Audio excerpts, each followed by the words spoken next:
42 రోజుల పుస్తకాన్ని పుస్తక రూపం అక్షర రూపం తీసుకొచ్చినటువంటి ఒక చారిత్రకమైనటువంటి సందర్భం ఇది. గతంలో పోతే 69లో ఈ ప్రయత్నం జరగలేదు. 69లో 369 మంది ప్రాణత్యాగాలు పోలీస్ కాల్పులకు బలి అయినప్పటికీ కూడా వాళ్ళ పేర్లు తెలివై, వాళ్ళ ఊర్లు తెలివై, ఆ రోజు జరిగినటువంటి సంఘటన ఏదో ఇంతవరకు మనకు తెలియదు. కానీ ఈ ఉద్యమంలో మలిదశ ఉద్యమంలో మరి గౌరీశంకర్ ఉన్నాడు కాబట్టి ఈ చరిత్రని అక్షర రూపం ఇవ్వడం అనేది చాలా చాలా సంతోషకరమైనటువంటి విషయం. చాలా మంది ఇప్పటికీ మమ్మల్ని ప్రశ్నిస్తుంటారు, ఆ రోజు ఉద్యమంలో ముందున్నటువంటి వ్యక్తులుగా, ఏం సాధించారు సకల జనుల సమ్మె ద్వారా అని చాలా మంది అంటుంటారు. మేము ఏం సాధించినాం అనేటువంటి తెలంగాణ లక్ష్యాన్ని చేరుకోలేదన్న విషయాన్ని పక్కకు పెడితే, ఈ 4.5 కోట్ల ప్రజల్ని సీమాంధ్ర పాలకుల కబంధస్తాల నుంచి మేము విముక్తి చేసినామని మాత్రం మేము చెప్పగలుగుతాం. ఐక్యం చేయగలిగినాం. ఐక్యం చేయడమే గొప్ప విజయంగా మేము భావిస్తా ఉన్నాం. సకల జనుల సమ్మె కన్నా ముందు ఐక్యత లేదు తెలంగాణ ప్రజల్లో.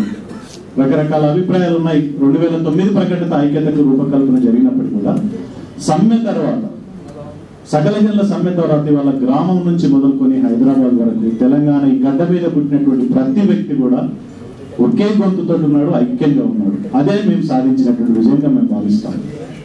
లక్ష్యాన్ని చేరుకోకుండా విఘాతం కలిగించిన వాళ్ళు ఎవరు కూడా మన ముందు ఉన్నారు.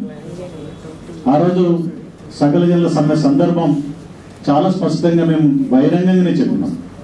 ఎప్పుడైతే 145 మంది తెలంగాణ ప్రాంత ప్రజాప్రతినిధులు ముందుకొచ్చి రాజీనామా చేసిండ్రో, వాళ్ళు రాజీనామాలు ఎట్లా వెనుకడుగు వేస్తారో, ఏ కారణం చేత వెనుకడుగు వేస్తారో వాళ్ళకి మనోధైర్యంగా ఉందాం, వాళ్ళకి అండగా ఉందాం, వాళ్ళని అట్లా నిలబెడదాం అన్నటువంటి ప్రయత్నంలోనే సకల జనుల సమ్మె లక్ష్యం.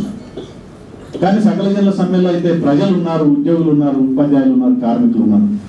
వాళ్ళు మాత్రం ఆ 145 మంది రాజీనామాలు చేసిన వాళ్ళు కొంతమంది టీఆర్ఎస్ బీజేపీ మినహా మిగతా నాయకులు మాత్రం వాళ్ళు సీమాంధ్ర పాలకుల చెంతనే ఉన్నారు, బానిసలుగా నేటి కూడా బతుకుతున్నారు.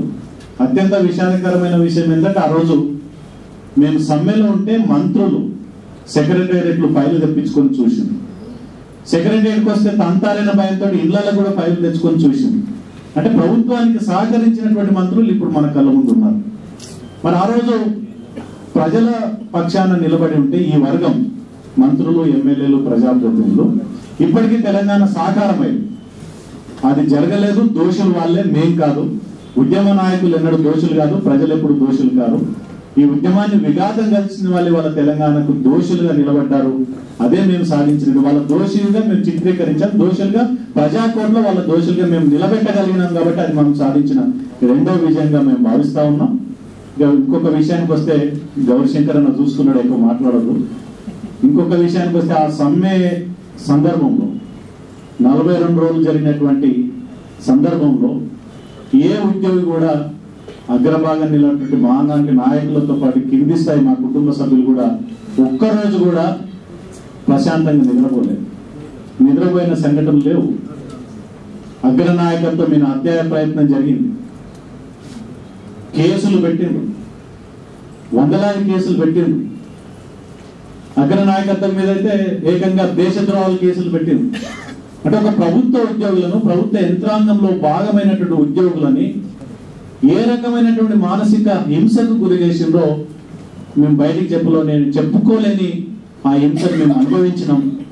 మా హింసను కూడా సమయం సందర్భాన్ని బట్టి ఆ అనుభవాలు కూడా తప్పకుండా మేము ఒక పుస్తక రూపంగా తీసుకొచ్చే ప్రయత్నం చేస్తాం. మరి గౌరీశంకర్ అని అయితే వాళ్ళ ప్రజల యొక్క గుండె చప్పుడు ఈ 42 రోజుల్లో చూపించగలిగిన ఒక గొప్ప పరిణామం, గొప్ప సంతోషకరమైన చరిత్రను రికార్డ్ కావడమే గొప్ప సంతోషకరమైన విషయం. మనందరి తరఫున గౌరీశంకర్ అన్నకి కృతజ్ఞతలు తెలియజేస్తూ ఈ అవకాశం ఇచ్చిన ధన్యవాదాలు.